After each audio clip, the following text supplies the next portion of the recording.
Hello छेल्ले આપણે અર્ધસૂચક અંક અને એકમ અવયવ પદ્ધતિ વિશે આપણે ચર્ચા કરી। મિત્રો કોઈ પણ વિડિયો જ્યારે જોવો ત્યારે સબસ્ક્રાઇબ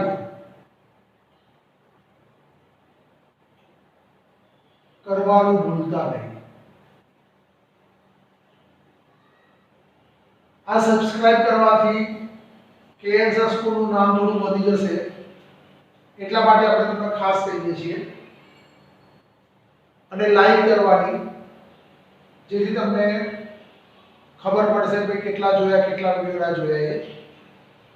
આપણે હવે આગળ પરમાણુ દળ અને આણ્વીય દળ વિશે ચર્ચા કરીશું। तो भाई परमाणु दળ એટલે શું? તો આપણે આગળ પરમાણુ અને અણુ વિશે ચર્ચા કરી। દ્રવ્યનો સ્વભાવ એની અંદર આપણે દ્રવ્યનું વર્ગીકરણ બે રીતે કર્યું,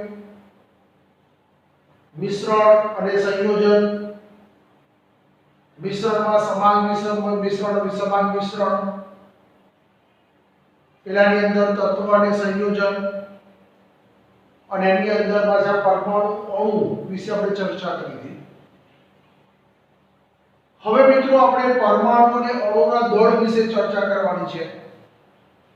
એમાં પહેલો શબ્દ છે પરમાણુ દળ। તો પરમાણુ દળ એટલે શું? તો પરમાણુ દળ સમજવા માટે આપણે વાત કરીએ કે ભાઈ પરમાણુ દળ શેના માટે આપણે લઈ શકાય છે?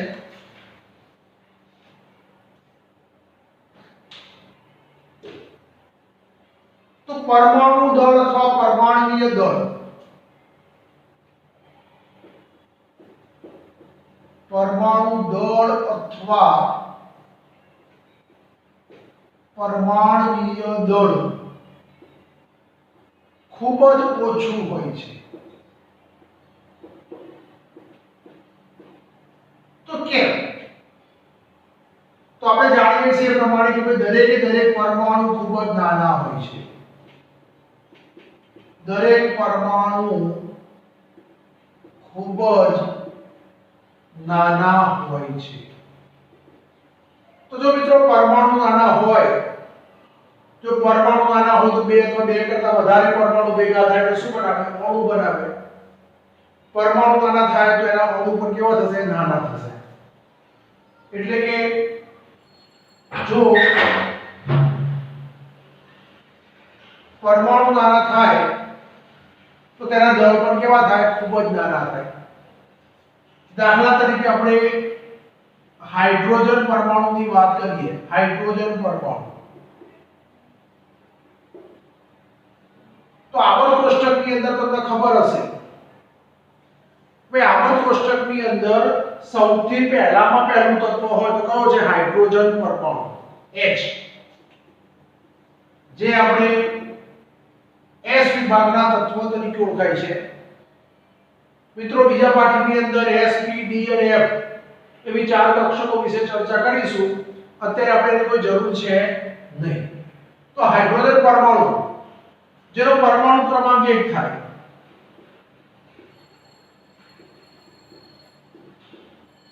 અને એનો પરમાણુ દળ પણ 1 જ થાય।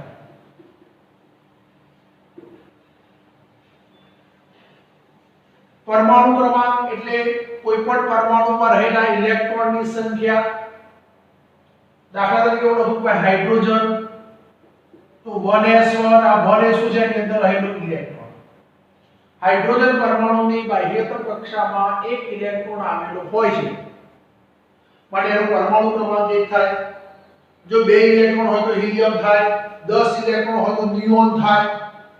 આવા અલગ અલગ પ્રકારના પરમાણુના ઇલેક્ટ્રોન હોય એના આધારે એનો પરમાણુ ક્રમાંક નક્કી થાય અને એનો પરમાણુ દળ। તો હાઇડ્રોજનનો પરમાણુ દળ કેટલો છે? 1 જ છે। કોઈ પણ પરમાણુનો પરમાણુ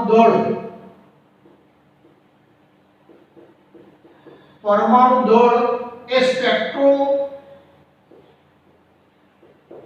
ત્રિમિતીય સાધન દ્વારા માપી શકાય છે।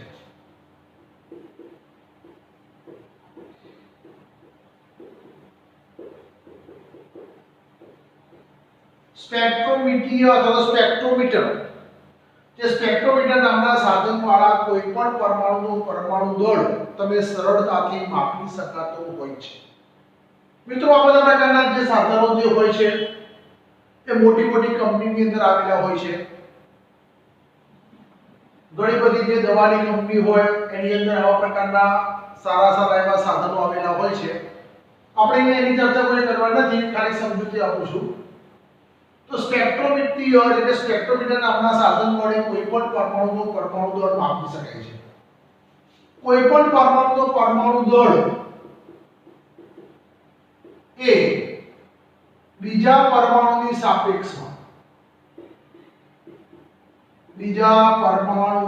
સાપેક્ષમાં માપી શકાય છે।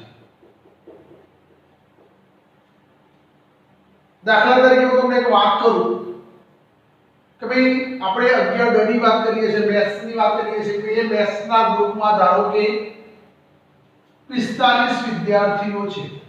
કેટલા? 45 વિદ્યાર્થીઓ છે। એમાંથી એક વિદ્યાર્થીને પરીક્ષાની અંદર કેમિસ્ટ્રીમાં એટલે કે રસાયણ વિજ્ઞાનની અંદર 50 માર્કના ટેસ્ટની અંદર એના 48 માર્ક્સ આવ્યા, જે હાઈએસ્ટ માર્ક છે। તો 45 માંથી એક વિદ્યાર્થીને 48 માર્ક આવ્યા। ધારો કે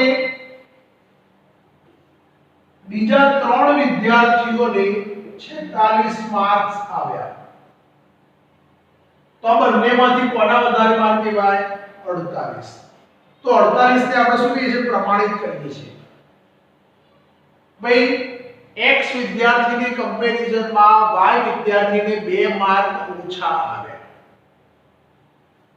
તો અહીંયા પણ એવું છે કે ભાઈ હાઇડ્રોજન પરમાણુનું પરમાણુ દળ માપવું હોય તો હાઇડ્રોજનને આવર્ત કોષ્ટકમાં બીજા કોઈ પણ તત્વનો પરમાણુ દળ માપવો હોય તો કોઈ એક પરમાણુને આપણે પ્રમાણિત તરીકે સ્વીકારવું પડે। અહીંયા મિત્રો આપણે કાર્બન 12 સમસ્થાનિકને પ્રમાણિત ગણવામાં આવે। હવે મિત્રો સમસ્થાનિક એટલે શું? તો લગભગ તમે 8 9 10 માં ભણ્યા હશો, ખબર નથી, પણ છતાં પણ હું તમને સમજાવું કે ભાઈ સમસ્થાનિક એટલે શું? તો જેના પરમાણુ ક્રમાંક સરખા હોય પરંતુ પરમાણુ દળાંક જુદા જુદા હોય, સમસ્થાનિક।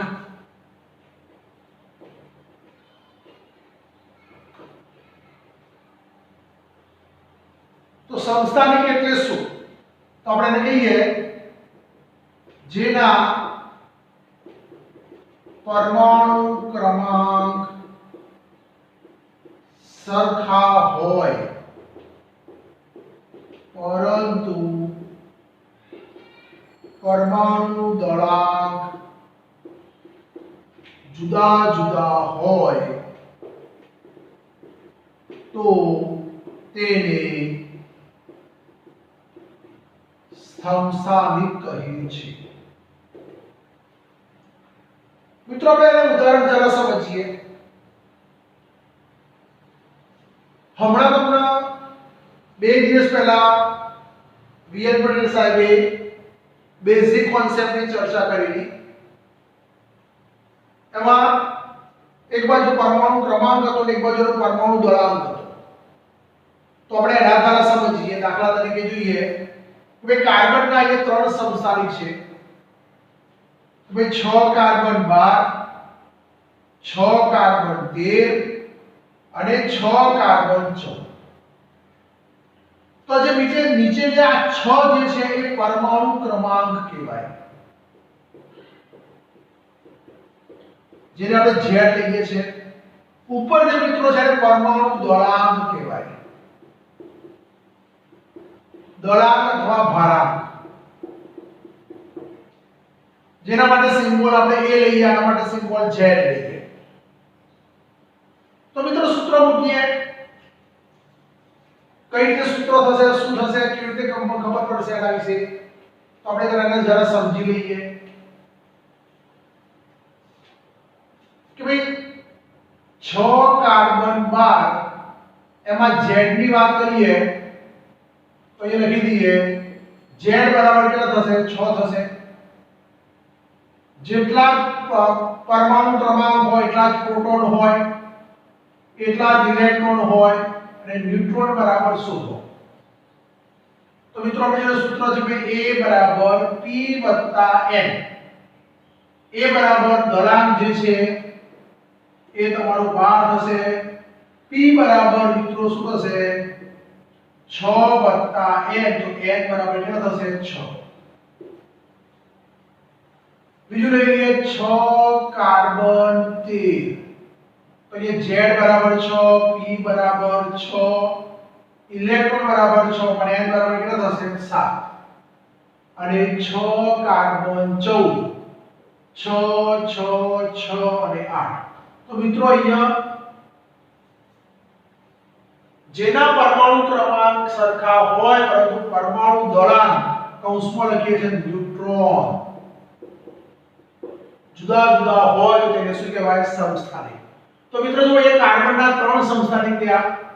પહેલામાં 6 ન્યુટ્રોન, બીજામાં 7 ન્યુટ્રોન, ત્રીજામાં 8 ન્યુટ્રોન. તો આવા જે પરમાણુ હોય એને શું કહેવાય, સમસ્થાનિક. પરમાણુ બંધારણ બીજો પાર્ટ જે હશે એની અંદર સમસ્થાનિક વિશે ડિટેલમાં માહિતી આવશે. એમાં કાર્બન છે, નાઇટ્રોજન છે, ઓક્સિજન છે, યુરેનિયમ છે, આ સિવાય પણ બીજા ઘણા બધા પ્રકારના સમસ્થાનિકો હોય છે, હાઇડ્રોજન છે. આવા અલગ અલગ પ્રકારના સમસ્થાનિક આવેલા હોય છે. તો જે આપણે કાર્બન 12 સમસ્થાનિકને પ્રમાણિત ગણવામાં આવે અને એની કમ્પેરિઝન કરવામાં આવે તો કોઈ પણ પરમાણુ તેના કરતા કેટલા ગણો ભારે છે તે દર્શાવતી સંખ્યાને તેનો પરમાણુ દળાંક કહે છે. અહીંયા લઈએ, અહીં કાર્બન 12 સમસ્થાનિક છે જેનો પરમાણુ દળાંક 12 છે. તો વ્યાખ્યા શું થાય, કોઈ પણ પરમાણુ કાર્બન 12 સમસ્થાનિક કરતા કેટલા ગણો ભારે છે તે દર્શાવતી સંખ્યાને શું કહેવાય છે, સંખ્યાને શું કહે છે, પરમાણુ દળ કહે છે.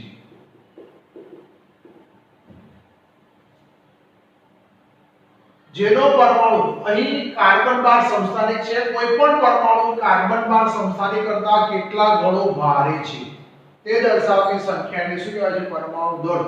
દાખલા તરીકે આપણે કહીએ કે હાઇડ્રોજન માટે 1 AMU એટોમિક માસ યુનિટ, 1 AMU બરાબર કેટલી કિંમત થાય, 1.66056 ગુણ્યા 10⁻²4. હાઇડ્રોજનનું એક પરમાણુ દળ કેટલું થાય, 1.6724 ગુણ્યા 10⁻²4. 67 36 24 છે, જોડો જોજો 67 36 ગુણ્યા 10⁻²4. તો હાઇડ્રોજનનું એક પરમાણુ દળ AMU બરાબર 1.6736 ગુણ્યા 10⁻²4 ભાગ્યા 1. પોઈન્ટ છે મિત્રો 1.6606 ગુણ્યા 10 ની માઈનસ 24 ઘાત તો 1.008 AMU જેને આપણે 1 ગ્રામ પ્રતિ મોલ તરીકે ઓળખાય છે। તો હાઇડ્રોજનનો એક પરમાણુ દળ AMU નો કેટલો થાય 1 ગ્રામ।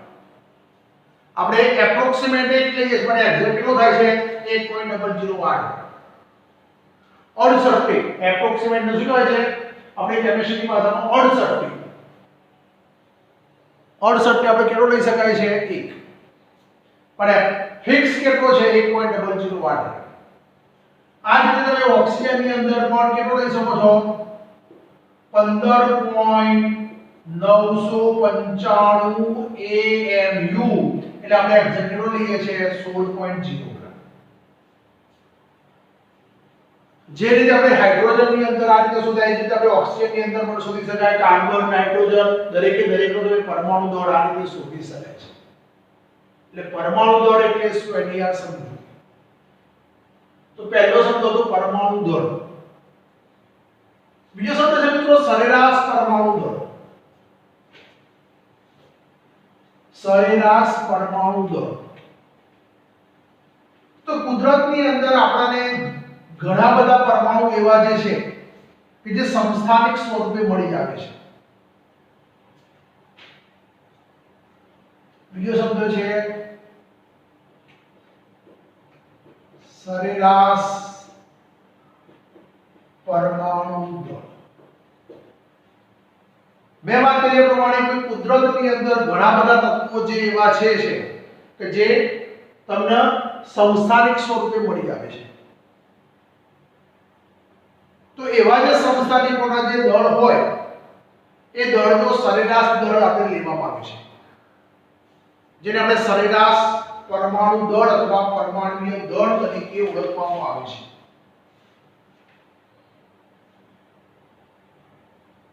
દાખલા તરીકે આપણે કાર્બનની વાત કરીએ છીએ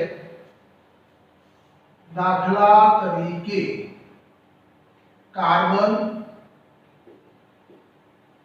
સમસ્થાનિક એનું પ્રચુરતા પ્રમાણ અને ત્રીજો શબ્દ છે પરમાણુય દળ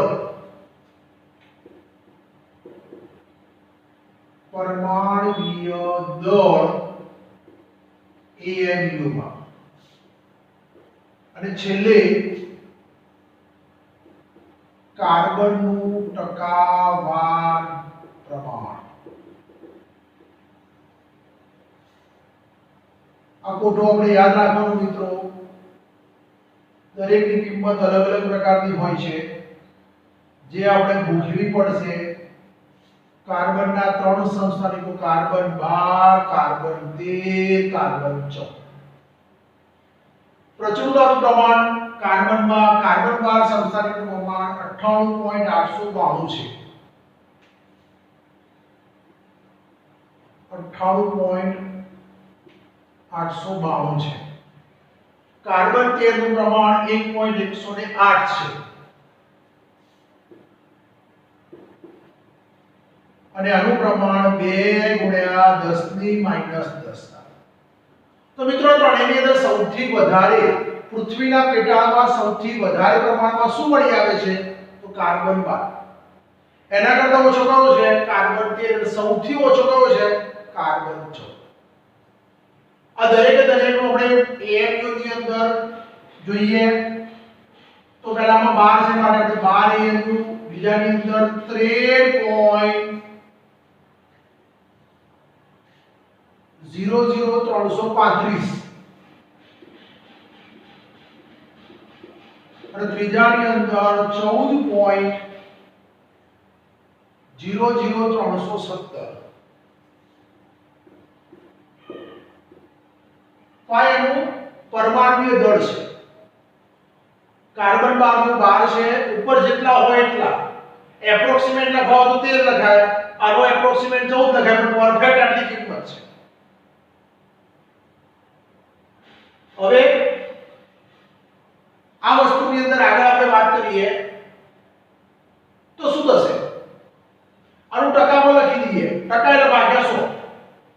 તો શું થાય 0.98892 આનું વજન 0.01108 આનું વજન 0.02 ગુણ્યા 10 ની માઈનસ 10 કા. હવે આપણે સરેરાશ પરમાણુ દળ લેવો હોય તો શું થાય? સરેરાશ એટલે ત્રણેયનો સરવાળો ભાગ્યા 3 કરવામાં આવે તેની કિંમત મળી જાય.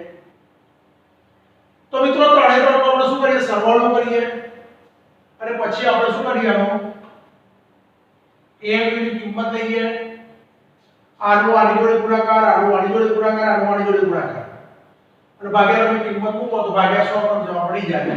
તો શું થાય? પહેલાનો 12 ગુણ્યા 0.98892 વત્તા 13.00335 ગુણ્યા 0.0118 વત્તા 14.00317 ગુણ્યા 0.02 ગુણ્યા 10 ની માઈનસ 10 કા.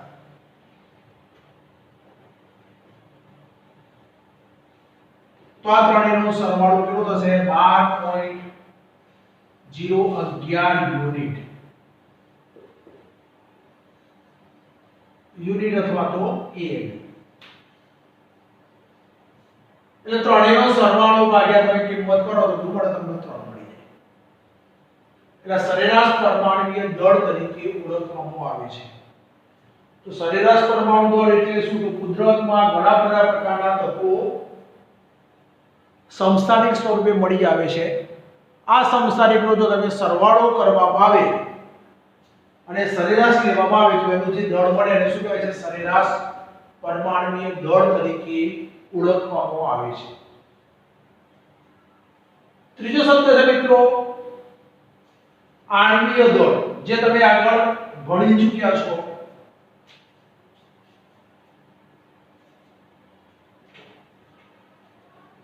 આણ્વીય દળ પહેલા આપણે પ્રમાણ સૂચક સૂત્ર દળ લઈ લઈએ, પછી આપણે આણ્વીય દળ વિશે થોડી વધારે ડિટેલમાં ચર્ચા કરીએ.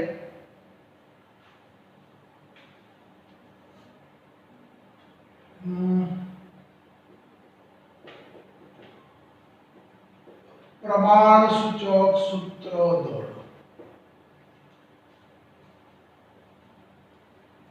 પ્રમાણ સૂચક સૂત્ર દળ એટલે શું?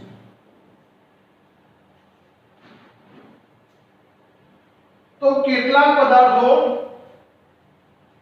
ને જ્યારે પાણીમાં ઓગાળવામાં આવે છે ત્યારે તે અણુ સ્વરૂપે નહીં પરંતુ પ્રમાણ સૂચક સૂત્ર સ્વરૂપે રહે છે. દાખલા તરીકે સોડિયમ ક્લોરાઇડ NaCl.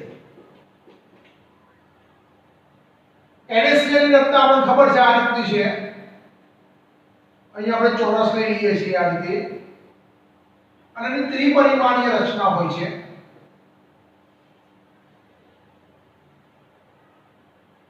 આ ત્રિપરિમાણીય રચનાની અંદર જરા સમજૂતી હું તમને જરા આપું.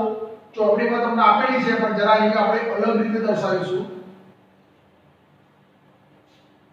અહીં આપણે આ રીતે બોક્સ લઈશું, એની ઉપર આપણે બીજો બોક્સ લઈશું, આ બોક્સને આપણે જોઈન્ટ કરીશું, બરાબર. અથવા આપણે આ રીતે ના લેવું હોય તો બીજી એક રીત લઈએ. ધારો કે બીજી રીત આ કરતા પણ સરળ છે. આપણે એક મોટો ચોરસ લઈ લઈએ, એ ચોરસના આપણે 4 ભાગ પાડી દઈએ અને એના 9 છેદ કરી દઈએ. મિત્રો આપણે આ 9 છેદ કરી દઈએ, 9 છેદને જોઈન કરી દઈએ તો આપણો આ પહેલો છેદ થશે, આપણો આ બીજો છેદ થશે. મિત્રો પેન્સિલ ફૂટપટ્ટીનો ઉપયોગ કરશો એટલે કમ્પ્લીટ તમારો આવશે આકાર. અને આ છેદને આપણે જોઈન્ટ કરી દઈએ. આ રીતનું આખું સૂત્ર જે થશે તૈયાર આ રીતનું. તો મિત્રો અહીંયા એકની આજુબાજુ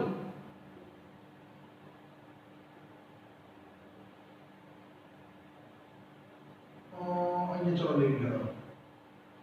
અહીંયા ડોટ, અહીંયા રાઉન્ડ. ચલો અહીંયા રાઉન્ડ, અહીંયા ડોટ, અહીંયા ડોટ, અહીંયા સોરી ડોટ, પછી અહીંયા રાઉન્ડ, અહીંયા ડોટ, પછી અહીંયા ડોટ, અહીંયા રાઉન્ડ, પછી અહીંયા રાઉન્ડ, અહીંયા ડોટ, અહીંયા ડોટ, અહીંયા રાઉન્ડ. એની સામે અહીંયા આપણે જોઈએ તો અહીંયા ડોટ, અહીંયા રાઉન્ડ. તો મિત્રો આખો અહીંયા એની રચના થશે. અહીંયા તમારું ડોટ થશે. તો એકની આજુબાજુ 1 2 3 4 5 અને 6 એટલે એક Na+ ની આજુબાજુ Na+ એક Na+ ની આજુબાજુ 6 Cl- અથવા 1 Cl- ની આજુબાજુ 6 Na+ આયનો ગોઠવાયેલા હોય છે. રાખી આ રીતની NaCl ની રચના થતી હોય છે. ચોપડીમાં તમને ત્રિપરિમાણીય રચના આપેલી હોય છે. તો જ્યારે આવા પદાર્થને જ્યારે પાણીમાં ઓગાળવામાં આવે છે ત્યારે તે અણુ સ્વરૂપે નહીં પરંતુ પ્રમાણસૂચક સૂત્ર સ્વરૂપે રહેલો હોય છે. અને પ્રમાણસૂચક સૂત્રના પરમાણ્વીય દળના સરવાળાને સૂત્ર દળ તરીકે ઓળખાય છે. શું કહેવાય છે? સૂત્ર દળ. આપણે NaCl નું સૂત્ર દળ લઈએ તો શું લખાય? NaCl નું સૂત્ર દળ બરાબર 1 કૌંસમાં Na અને 1 કૌંસમાં Cl.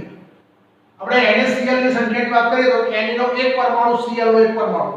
તો 1 કૌંસમાં Na નો પરમાણુ અને 1 કૌંસમાં Cl નો પરમાણુ. Na નો પરમાણુ હતું 23 છે પણ એપ્રોક્સિમેટ કેટલો લીધેલો છે અહીંયા? પરફેક્ટ તો 23 જ લીધેલો છે. અને Cl નો પરમાણુ દળ કેટલો થાય? 35.5. આ બંનેનો સરવાળો કરો તો કેટલો થાય? 58.5 યુનિટ. તો આ જે NaCl નું શું કહે છે? સૂત્ર દળ તરીકે ઓળખાય છે. આવું મિત્રો 12મા ધોરણની અંદર આવશે પોટાશ એલમ. પોટાશ એલમ જેને કહેવાય છે ફટકડી. અત્યારે મિત્રો કોરોનાની મહામારીની વચ્ચે આપણે પાણી શુદ્ધ પીવું જોઈએ, કચરાવાળું પીવું જોઈએ. તો આપણે શું કરીએ છીએ?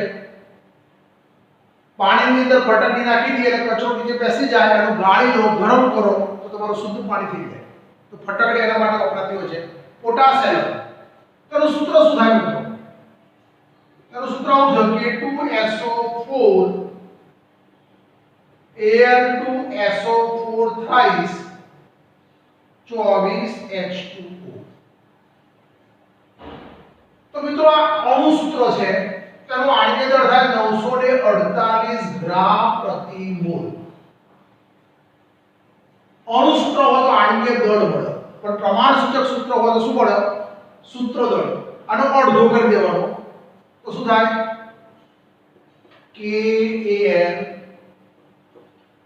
KAlSO4 twice 12H2O. આ મિત્રો શું કહેવાય? પ્રમાણસૂચક સૂત્ર.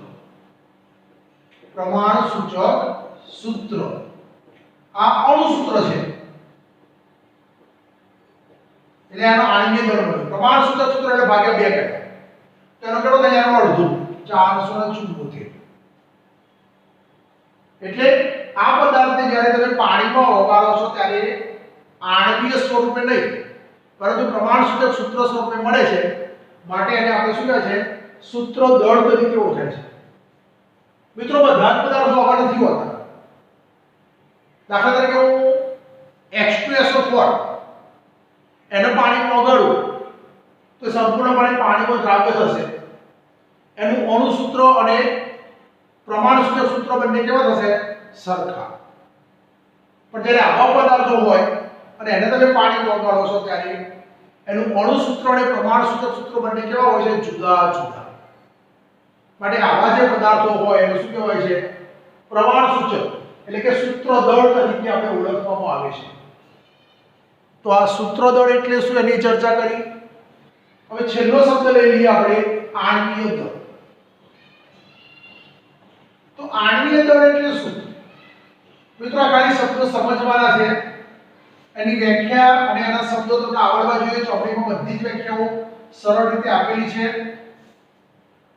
બે માર્કના ટૂંકા પ્રશ્નો પૂછી શકાય. એમાં આણ્વીય દળની પ્રેક્ટિસ સૌથી વધારે કરવાની છે. આણ્વીય દળ. આણ્વીય દળ એટલે અણુમાં રહેલા સૂત્રોનો સરવાળો. આણ્વીય દળ એટલે શું કહેવાય?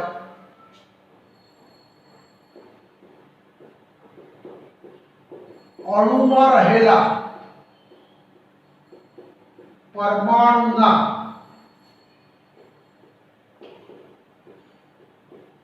પરમાણ્વીય દળને યોગ્ય સહગુણક વડે ગુણાકાર કરી મળતી સંખ્યાનો સરવાળો કરતા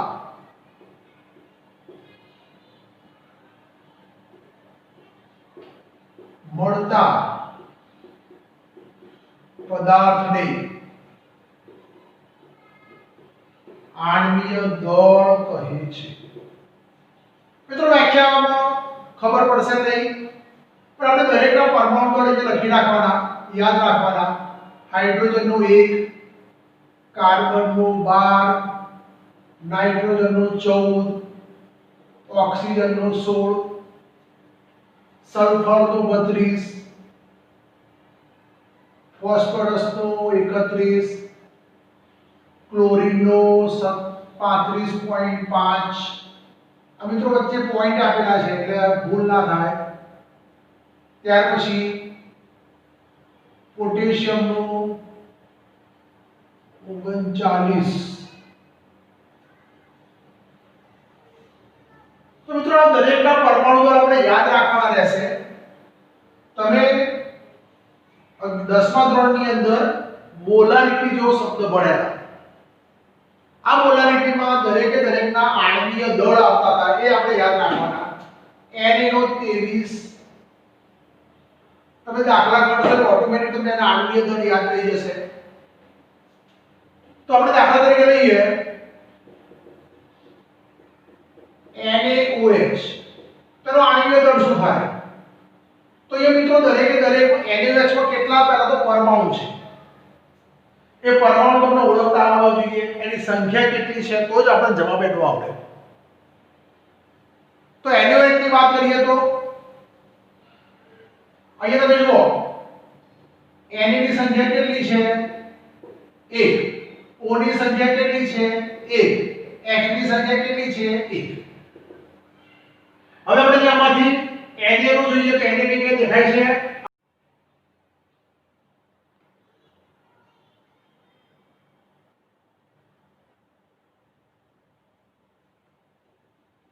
મિત્રો જરા સ્ટોપ થઈ ગયો તો ફરીથી જરા જોઈએ છે. NaOH ની વાત કરીએ છીએ તો NaOH માં અહીંયા Na, O અને H ત્રણ જુદા જુદા પરમાણુ છે. ઘણા લોકોને શું છે N અલગ કરો, સ્મોલ a, O અને H એવું નહીં. તમને પરમાણુ ઓળખતા આવડવા જોઈએ. આવર્ત કોષ્ટકની અંદર 1 થી 30 સુધીના પરમાણુ ક્રમાંક, એના નામ, સંજ્ઞા, એનો પરમાણુ ક્રમાંક, એની ઇલેક્ટ્રોન રચના આપણને આવડવું જોઈએ. તો તમારું આગળ કામ થશે. તો એ તમે જુઓ તો એક Na, એક O અને એક H આ ત્રણ જુદા જુદા પરમાણુ છે. આ ત્રણેયની સંખ્યા કેટલી છે? તો એક એક છે. તો આપણે જોઈ લઈએ. તો આપણે શું લખ્યું? 1 કૌંસમાં Na, 1 કૌંસમાં O, 1 કૌંસમાં H. Na નો પરમાણુ દળ કેટલો લખ્યો? 23. O નો પરમાણુ દળ 16 અને H નો પરમાણુ દળ 1. આ ત્રણે ત્રણ કિંમત મૂકી દો અને ત્રણે ત્રણ નો શું કરો? 23 ગુણ્યા 1 23, 16 ગુણ્યા 1 16, 1 ગુણ્યા 1 1. ત્રણનો સરવાળો કરો એટલે મળ્યો 40. તો મિત્રો જરા સ્ક્રીનશોટ પાડી દો. આપણે બીજા પરમાણુ દળની, આપણે આણ્વીય દળની વાત કરીએ છીએ. આપણે આણ્વીય દળ પત્યા પછી આપણે મોલ સંકલ્પનાની વાત કરીશું.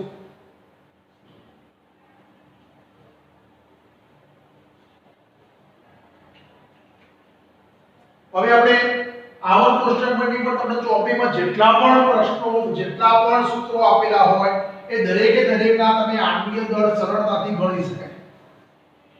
ચલો હવે આપણે બીજું લઈ લઈએ H2SO4.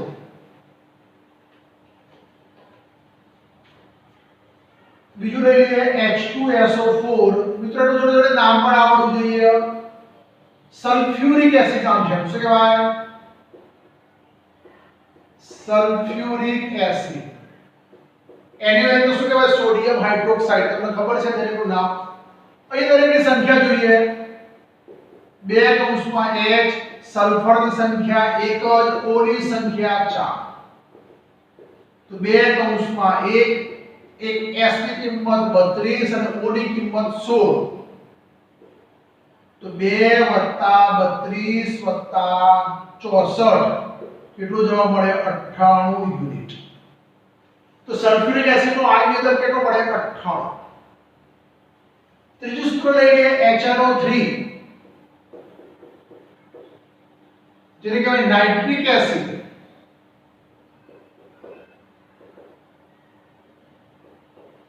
પ્રબળ એસિડ કહેવાય. પ્રબળ એસિડ તમે 10મા ધોરણમાં ભણી ગયા.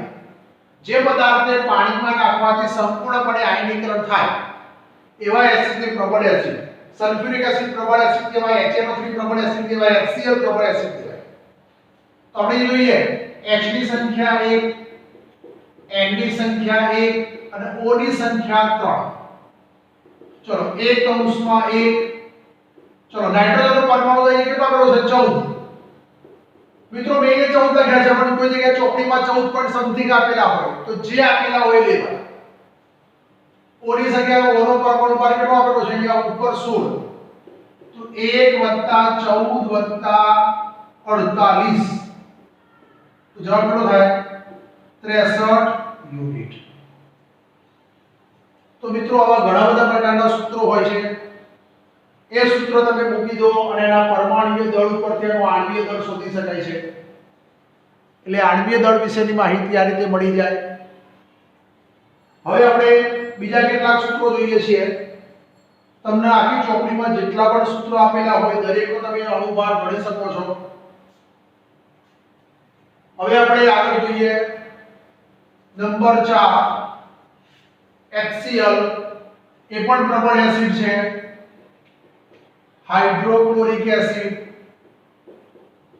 Hydrochloric acid. તો ये एक H ની સંખ્યા 1, Cl ની સંખ્યા 1. તો 1 કૌંસમાં 1, 1 કૌંસમાં કેટલો જવાબ આપેલો છે? 35.5. એટલે આપેલું છે જો Cl ની કિંમત ક્યાં છે? અહીંયા આ રહી 35.5. તો 1 + 35.5 તો જવાબ કેટલો થાય? 36.5 યુનિટ. આ મિત્રો HCl ની વાત કરી. હવે આપણે ધારો કે બીજો પદાર્થ લઈ લઈએ K3PO4. K3PO4 potassium phosphate. કોઈ પણ સૂત્રમાં મિત્રો પહેલા ધન આયનનું નામ પછી જ ઋણ આયનનું નામ. K તમારો ધન આયન છે અને PO4 શું છે? ઋણ આયન. તો અહીંયા K ની સંખ્યા 3 છે, P ની સંખ્યા 1 છે, O ની સંખ્યા કેટલી છે? 4 છે. K નો આણ્વીય દળ કેટલો આપેલો છે? પરમાણુ દળ 39. P નો કેટલો આપેલો છે મિત્રો? તો 31 આપેલો હશે. આ તો 31 અને O નો 16. 39 × 3 9 3 27 3 3 9 10 11 4 3 12 12 માંથી 3 117 વત્તા 31 વત્તા 64 7 1 8 ને 4 12 વધ્યા 1 6 ને 1 7 8 9 10 ને 11 1 ને 2 212 યુનિટ. 7 1 8 2 4 12 6 1 7 8 9 10 11 1 2 212 યુનિટ। તો મિત્રો આ સિવાય ઘણા બધા પ્રકારના પદાર્થના તમે આણ્વીય દર શોધી શકો છો। મિત્રો આ વસ્તુ સૌથી વધારે આવડવી જોઈએ। આ કેમિસ્ટ્રીનો મેઇન બેઝિક પાયો છે। પરમાણુ દર આણ્વીય દર વાળા ટોપિક તમને ખાસ આવડવા જોઈએ। સૌથી વધારે કેમિસ્ટ્રીની અંદર સૌથી વધારે આપણે આની જરૂર પડશે। પ્રેક્ટિકલની અંદર પણ જરૂર પડશે, 11મા માં જરૂર પડશે અને 12મા માં પણ મિત્રો જરૂર પડશે। એટલે સૌથી વધારે સૂત્રો તમને આના આવડતા હોવા જોઈએ, એનું નામ અને એનું આણ્વીય દર ગણતા આવડવું જોઈએ, તો જ તમને મિત્રો બેઝિક તમારો પાયો ક્લિયર થશે। છઠ્ઠું સૂત્ર લઈ લઈએ, Na2SO4। Na ને કહેવાય સોડિયમ, SO4 ને કહેવાય સલ્ફેટ। તો શું થાય? Na2SO4 થાય। ચલો આપણે સંખ્યા લખી દઈએ। Na ની સંખ્યા કેટલી છે મિત્રો? 2, S ની 1, O ની 4। આ 2 અને 1 S અને 4। તો Na નો આણ્વીય દળ 23, S નો આણ્વીય દળ 32, O નો આણ્વીય દળ 16। 23 દૂ 46 વત્તા 32 વત્તા 16 4 64। તો કેટલા થાય? 6 4 ગુણ્યા 6 6 12 6 ને 7 8 9 10 અને 4 14 142 યુનિટ।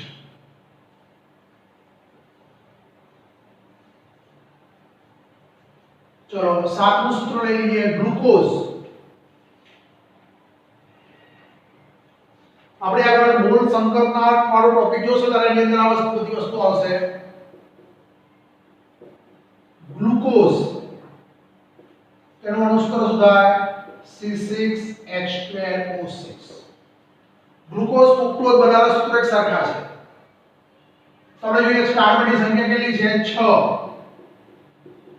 હાઇડ્રોજનની સંખ્યા 12, ઓક્સિજનની સંખ્યા 6।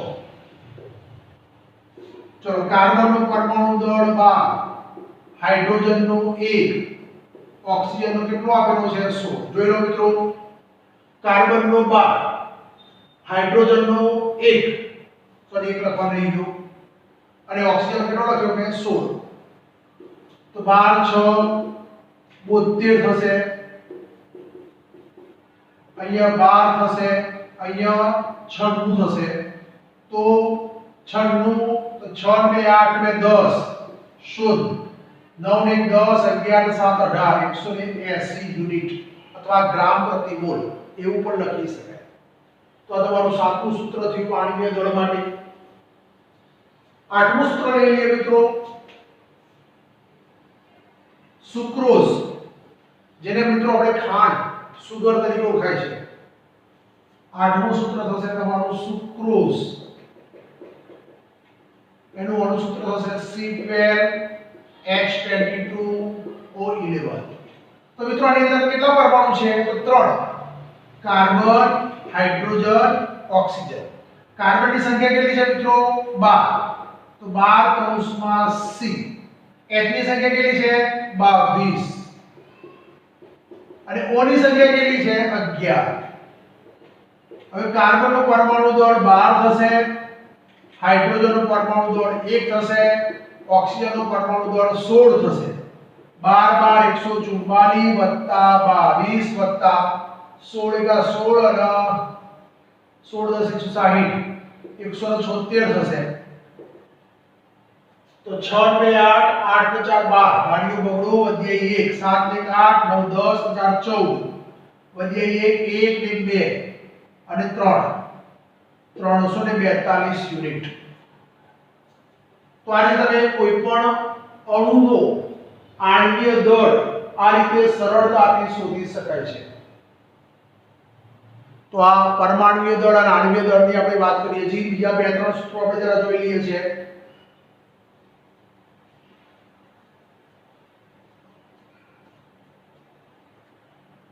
चलो मित्रों बीजो एक सूत्र लिखी दीजिए। चलो सोडियम बाइकार्बोनेट खावाना सोडा,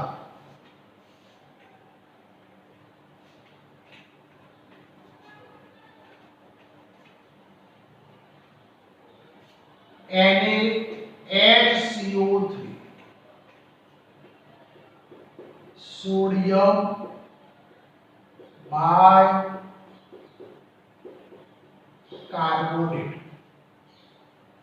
Na એટલે સોડિયમ એક H એટલે બાય અને CO3 એટલે કાર્બોનેટ ત્રણેયને ભેગા કરો અહીંયા કેટલા પરમાણુ છે તો NaHC અને O ચાર પરમાણુ છે એક કૌંસમાં Na એક કૌંસમાં H એક કૌંસમાં C ત્રણ કૌંસમાં O ચલો Na નો પરમાણુ દળ 23 H નો 1 C નો 12 O નો 16 23 + 1 + 12 + 48 तो 48 ને 12 60 ને 61 ને 3 64 64 ને 20 84 तो सोडियम बाय कार्बोनेट નું આ રીતે થાય ચલો આ જ રીતે આપણે બીજું કોઈ સૂત્ર લઈ લઈએ થોડું લાંબુ સૂત્ર લઈ લઈએ ચલો એલ્યુમિનિયમ સલ્ફેટ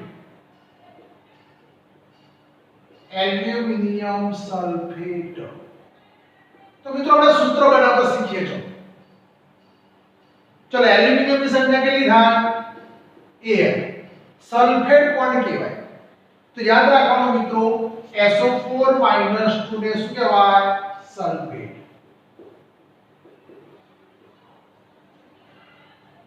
હવે સૂત્ર કેવી રીતે બનાવીએ તો Al નો કેટલો વીજભાર +3 કઈ રીતે આવ્યો તો Al ની વાત કરીએ Al નો પરમાણુ ક્રમાંક કેટલો થાય 13 થાય તો એની ઇલેક્ટ્રોનના શું થાય નિયોન 3s2 3p1 આવું થાય અથવા એને ખબર ના પડતી હોય તો આપણે 10 માં પડી ગયા 2 8 અને 3 જો એને 10 જેવી એટલે કે નિયોન જેવી રચના બનાવીએ તો કેટલા ઇલેક્ટ્રોન ગુમાવવા પડે 3 તો મિત્રો ઇલેક્ટ્રોન ગુમાવે तो +3 इलेक्ट्रॉन मेळवे तो -3 એટલે મેળવે તો માઈનસ તો ગુમાવે તો 3 ગુમાવે તો 3 પ્લસ મેળવે તો માઈનસ અહીંયા એલ્યુમિનિયમ શું કરે છે ગુમાવે છે કેટલા ગુમાવે છે 3 માટે L નો વીજભાર કેટલો થાય +3 થઈ ગયું હવે મને ચોકડી ગુણાકાર કરવાનો 2 ગુણ્યા L સાથે 3 ગુણ્યા SO4 સાથે तो તમારું સૂત્ર શું થાય SO4 ની ઉપર કેટલા છે 2 એ Al જોડે ગુણાય સૂત્ર શું થાય Al ની ઉપર કેટલા છે 3 એ કયો જાય SO4 તો SO4 આખું સૂત્ર છે અને શું લખાય થ્રાઇસ Al2SO4 થ્રાઇસ હવે મિત્રો આપણે આનું જરા સમજૂતી લઈએ બે કૌંસમાં એ હવે SO4 નો કેટલા વડે ગુણાકાર કર્યો છે 3 વડે મતલબ S ના પણ 3 વડે ગુણાકાર કર્યો અને O ના પણ 3 વડે તો એ S ની જોડે કેટલા છે 1 છે 1 ને 3 વડે ગુણાકાર કરતા કેટલા થાય 3 થાય O ની જોડે કેટલા છે 4 અને એના 3 વડે ગુણાકાર કરતા કેટલા થાય 12 Al નો 23 મિત્રો અહીં આંકડો ના આપણે લખી દઈએ છીએ Al નો 27 હોય Al નો 27 થશે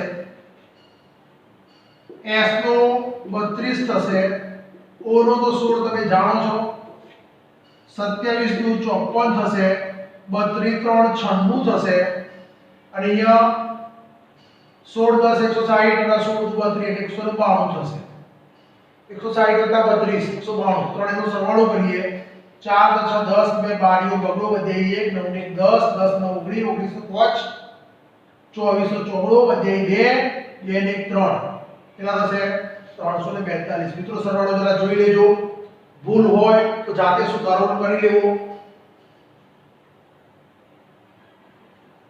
કોઈને પૂછવા નહીં આવું કે સાહેબ કોડ ના કરો સાહેબ તમારા સરવાળામાં ભૂલ છે ચેક કરી લેવાનું જાતે 6 2 8 8 4 બારીઓ બગડો વધે 1 9 1 10 9 19 19 24 ચોગડો વધે 2 2 ને 3 342 સુધી તો આ રીતે કોઈ પણ પદાર્થનું આણ્વીય દળ શોધી શકાય તો મિત્રો પરમાણુ દળ સરેરાશ પરમાણુય દળ સૂત્ર દળ અને આણ્વીય દળ, આ ચાર મુદ્દાની આપણે આજે ચર્ચા કરી.